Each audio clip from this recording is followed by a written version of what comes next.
Welcome back to the SAFESECURE 360 podcast, where we talk about safety and security issues that are affecting our communities in the effort of making you safer.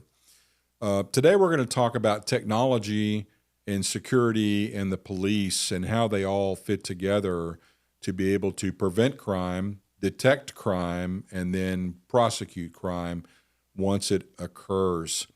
A friend of mine called me and said that he had a camera system at his business, and he saw someone at 1 o'clock in the morning enter that camera area zone, and he called 911, and no one had arrived to intercept this person, and it had been an hour already, and he wanted to know my advice. So we're going to talk today about how technology and the police and private security all work together, and what's good about it, what's bad, and how can we learn from this and be safer. Thanks for joining us. Lieutenant Robert Henry is an honorably retired law enforcement commander from Houston with over 35 years of public service experience. I'm Daniel Ziegler. I've been asking questions all my life, and on this show, I do my best to ask the questions that the public would like to know the answer to. The SAFESECURE 360 podcast is intended to provide you, the listener, with information about current events and ongoing societal challenges to help make your life safer. Thank you for listening. This is the SAFESECURE 360 podcast. There is safety in numbers. Well, thank you, Robert, for sitting down with us today. This is Robert Henry, and I'm Daniel Ziegler, and we're talking today about technology and security. Technology has gotten so cool and innovative and advanced, and every year it gets more cool and innovative and advanced. Yet, there are still security breaches to places. There are still active shooters. There are still things going on. So I'd like to explore with you this idea about security technology.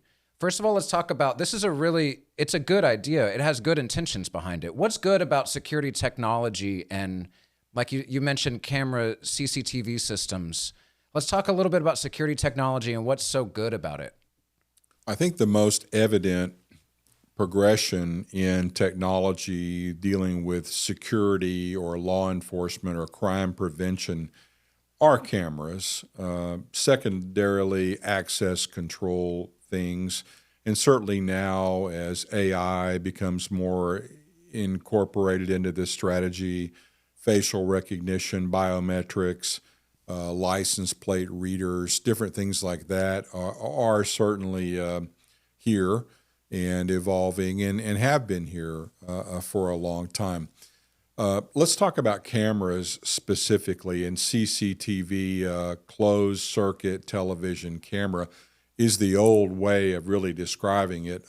Closed circuit meant that you have the camera and then you have a DVR or some type of recording device, and that is recording that closed circuit onto perhaps a monitor that someone's watching. There's your closed circuit TV approach. Now, a lot of these camera systems are cloud-based. It's not a closed circuit, it's an open circuit. And these cameras that are very sophisticated that can see in the daytime, infrared for night, their color, their pan, their tilt, their zoom, they can zoom in. They are linked to databases and they're linked to license plate databases. So they're very sophisticated in their ability to see or detect something that presents itself visually in an area or place that a human has decided that area is of concern to me, or that area is an area I want to protect, or that area is an area I want to surveil. Or when I'm not there, the real value in the camera is they're always there. So if my staff isn't there, the camera's there. I'm using technology to supplement my absence. When we close our business at 5 o'clock at night, we're all leaving. Well, our camera system is working, and it is watching this area or that gate or that door or that floor or that building exterior, and they're watching for certain things that we predict may happen. We may have a trespasser. We may have someone damage our building by shooting into it or throwing something. We may have someone drive across our property and destroy our landscape. These things may have already happened, and that's what prompted us to buy this camera system or enhance our camera system to where we have a more robust camera. We may have a construction site where we're building something and we have building materials or components or electronics or things out there that are very expensive, and we leave when the sun goes down. And that's when we rely on our camera systems to take over and to watch for these things. So camera systems are really divided into two different areas. One is an actively monitored camera system, and one is a passively or recorded camera system, which may or may not have an alert function to draw your attention to the cameras from an external source, right? So let's talk about the active camera. You've seen these poles around town, and they have lights on top, like red or blue flashing lights. That is designed for one thing, to draw your attention to that light. It's almost like a police light, red and blue lights. So it's designed to draw your attention to that light pole and say, what is that? Oh, wait a minute, I know. Look, there's cameras on there. This area, the area I'm in, or the area where these cameras are pointed, must be under surveillance. They must be interesting to the owner, that they want to know, is someone entering? Is someone damaging us? Is someone there? Has someone driven by? If so, what was their license plate number? And we match that to a database, and that alerts us in some way. Or they're trespassers, or they're actively involved in a person's crime like a robbery, or a property crime like stealing a vehicle or stealing property. The camera systems supplement the human presence that would normally detect and deter and enforce those rules or laws to keep that property or person safe. Well, and all of these things we're talking about, this still requires human interaction with it. It's not just the camera alone that's filing police reports. The camera isn't driving there and doesn't have the authority to arrest anybody anyway. It's just a camera. And when we see these places with these light and camera towers, they still hire SAFESECURE 360 to have uniform security there. So why would a person with the camera tower, just for those that don't know, people might find this interesting. Why would they have the camera tower and the uniform security there? What do those two things do together that help? Well, it's a great approach. Number one, the technology supplemented by the human presence of a security officer, or vice versa, they supplement each other. A camera, whether it's live monitored or whether it's recorded, I consider to be the official memory of an event. So a car drove onto the property and either shouldn't have driven on there, or somehow entered an area that was prohibited or restricted, and the camera sees that car. They see that car at 11:26 p.m. on Monday, the date of this entry. They see it drive through. They may or may not see the license plate number of the vehicle. That event is captured, whether it's live viewed or DVR recorded or passively recorded. That is proof that at that date, that time, that location, that vehicle drove onto the property. So we have to determine if simply the presence of the vehicle or the entering of the vehicle into this camera zone that we're watching is an offense, or is a matter of extreme concern that we need to involve someone to go further, either to deter them, identify them, see what they're doing, stop what they're doing, arrest them, or use some type of force even, if necessary.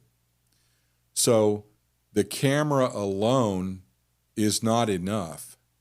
You must have a human interactive response. It's either coming from the police, where they call the police and say, hey, I'm camera operator number 12, and I'm at this business, this Dairy Queen, for instance, and we're charged with the responsibility of monitoring this parking lot, and someone in this type vehicle with this license plate just drove onto our parking lot, and I'm letting you know that we are requesting the police to come out here and see what's going on. Well, you have the captured footage. You have an operator who has watched this happen. It may even be an in-progress event where now a new camera angle takes over and you see these people actively breaking into a building or doing some crime. That information then can be live updated to the call taker or dispatcher or whoever it is you're talking to when you're asking for police help or a security person. So the camera alone, without the physical aspects, you may have cameras that have voice ability, where they see an event happen, the lights are on, and then an extra light may come on, and the camera may say, we are watching you, the police are coming. Sure, that could be true, but when are they coming? And how many police are coming? And where are they coming? And will we be long gone by then? How long will it take? Unknown. The police are not sitting in your parking lot night after night wondering, well, I wonder if tonight's the night someone's going to drive onto the parking lot. If they are, hey, we got them. We're here. We got them. They're not doing that. The police are overworked. The police are outnumbered, criminals versus police. The amount of calls for service they answer in a night or day or evening shift application are hundreds. And the bigger the city or the bigger the county, the more and more and more and more they answer. So this call comes in, let's say that I'm a dispatcher at an alarm company. I have a camera system. I saw a car drive onto our parking lot. They shouldn't have done that. They're trespassing. We want the police. Okay. They call the police and tell them this story. The dispatcher says, okay, I'm entering a call slip for this, which is going to turn into a call for service where the police are going to be alerted. Hey, this Dairy Queen that we talked about hypothetically has a trespasser there in a vehicle. That's going to be titled, it could be many things, but it's typically going to be titled a suspicious vehicle or a trespasser on private property. That then call is going to be relayed digitally and in voice to our responding officers on the street. There's only one problem. 50 other calls also came in during that 30-minute period, and some of them are more serious in nature. Some of them are higher in priority of need. So that call, although it's important and valid and we have a duty to respond to it as police, won't be at the top. Now, you may get lucky. You may have a police cruiser that's driving right in front of this building. When that call comes out, they pull in. There you go. You may not be so lucky. There may be long extended waits of time. So while you're waiting and watching, the offense is continuing to occur. So can that footage be captured, serve as the official memory of the event, used in a attempt to locate and used in a subsequent prosecution? Yes, it can be, unless the people take countermeasures. And countermeasures are, number one, we're going to take our license plate off of the car, or we're going to steal a car and use it to commit this entry offense event that we're about to do. We're going to take our license plate off. We're going to put a piece of duct tape over the license plate. There went your license plate reader ability. You still have a description of the vehicle, but it's limited now because you don't have an actual representation of the license plate, right? And if the car is stolen, great, film it all day long. It's stolen. It's a separate offense, right? So now we say, well, that's okay. They're about to step out. And when they do, we've got them. We got a great camera angle. It looks like they're going to break in that door or steal that car or take that item or hurt that person. We've got them on camera. No problem. The only problem is now you step out and say there's two suspects and they have coats on and they have hoodies on and they have a COVID mask or some other mask. They have sunglasses on. They have gloves on. Now what? Who are they? Are they white? Are they black, Hispanic? Are they old? Are they young? Are they tall? Are they short? You can kind of tell the height, how much they weigh, perhaps, maybe not. But what else can you tell me about this visual interpretation that you're recording or live viewing? Not much. You know what you need? The physical aspects and intervention to go along with the technology to further explore, affix the identity, affix the purpose, and affix some type of enforcement or prevention strategy. It needs to be both technology and the human part together to have the best competent response. SAFESECURE 360. We are a security consulting group located in the Woodlands, Texas. We assist our multiple clients by reducing their risk, loss, and reputation impact. We also do full security assessments on their facilities, large churches, large private schools in Texas, and we want to help you. Take a look at our website, safesecure360.com. I have a friend that works in information security and cybersecurity, and he always says the only thing worse than not having any security is having security that doesn't work. Because you have a false, we have an episode about this, a false sense of security can give you some confidence that you can't enforce and that can really negatively affect you. So I want to talk about a related, I don't know how many people know this, but education centers, especially K-12, spend a lot of money on security services and technology. These offer really great services for them, like there's some that measure the car line, that you can see which parents where in the car line and have their kid exactly right to the car right on time. That's so cool. Or visitor management, where it runs their ID, it scans them, it runs through all the databases. It has access to information a normal front person at school wouldn't have access to.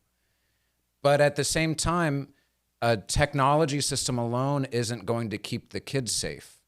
So when we talk about schools, we're talking about this is in 2021, this is a $3.1 billion industry in the U.S. K through 12 and colleges bought $3.1 billion of security products and services.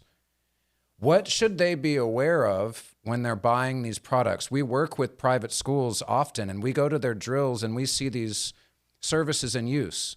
Based on your experience, what should they know that the sales team may not tell them about the products? There are certainly some best practice approaches to visitor access, to allowing someone, you mentioned K through 12, we'll talk about that. We want to know, and we want to select who we allow into our secure area of a school. It may be kind of an open campus environment, but certainly where students are needs to be more of a segregated approach to who we allow in there. And I think that technology certainly exists where a visitor presents themselves at the front desk and they want to go in and do something, or they're a contractor or a repair person, or they're a prospective parent who wants to bring their child there perhaps. They typically will go through a credentialing process, which they present their driver's license, and then there is technology that scans that driver's license and does an instant, soft background check of public information, typically about sexual related lists or publications that would alert the school that this person is a registered sex offender or has some type of connection with that. So I think that that's a great program if it's used correctly and if the operator is trained in how to do it, and then let's say that everything's fine, then the person's cleared to go in. However, what if it's not fine? What if there is a return that shows an alert? What is the policy of the school? I talk about policy a lot, but it's very important. What is the policy about how we screen and allow prospective people to enter our building? What is our policy if they're cleared? Are they then escorted, or are they told where to go? What is our policy if we have a rejection or an alert that this person has an alert? Are we still going to allow them in, or are we going to exclude them? What if they're a parent of a current child that goes there and there's some type of medical emergency or something, that's why they're there? There has to be policy about this that leadership has to be involved in, and there has to be interpretation of what's going on, and there needs to be decisions made as to will we or will we not allow certain things to happen. So I think that $3.1 billion is a lot of money to spend in a year in the United States, safeguarding our K through 12 schools, right?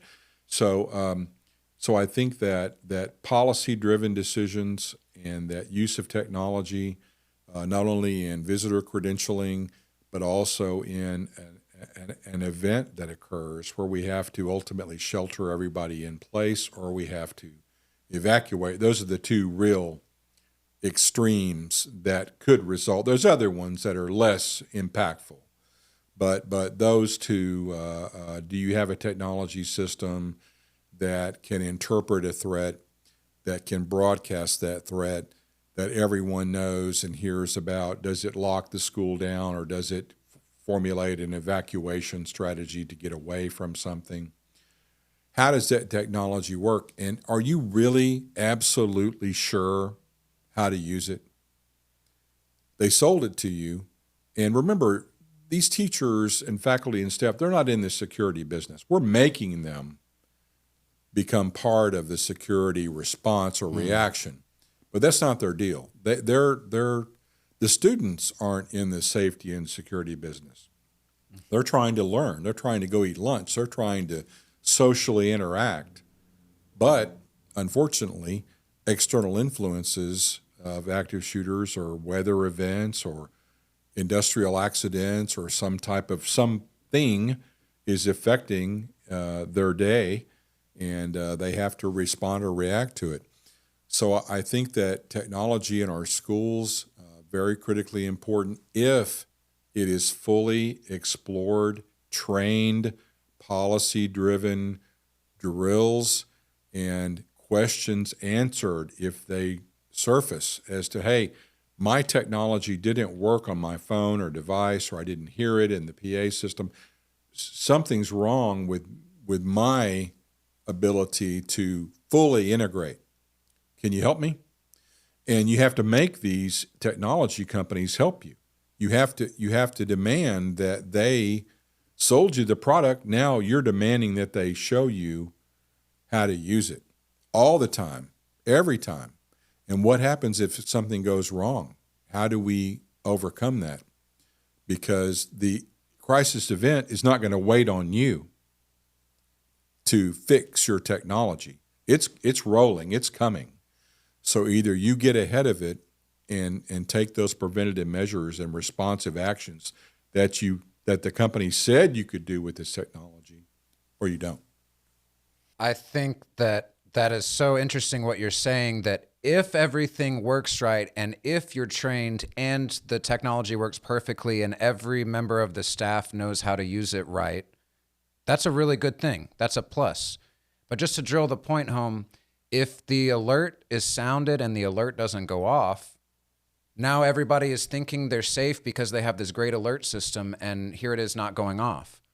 So you answered my question. I was going to ask you, whose responsibility is it to make sure that the tech works and everybody knows how to use it? But I heard you say it's the responsibility of the person selling you the product.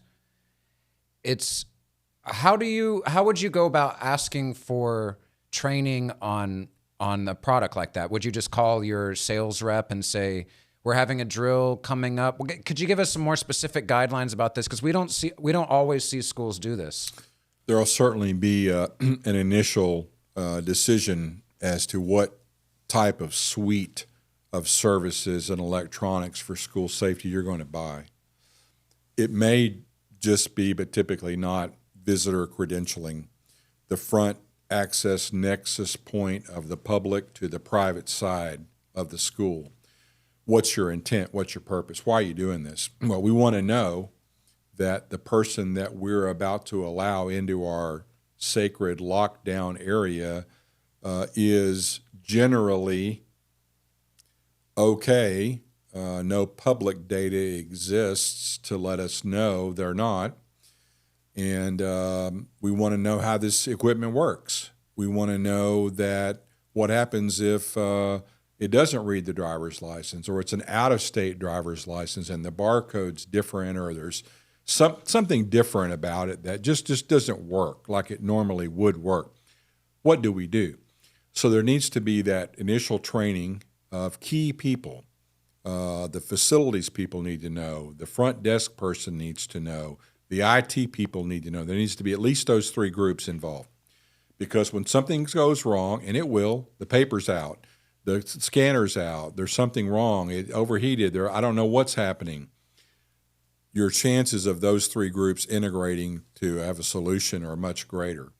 So yeah, after the initial, there needs to be product support where there can be an open dialogue between, look, I've got a problem here.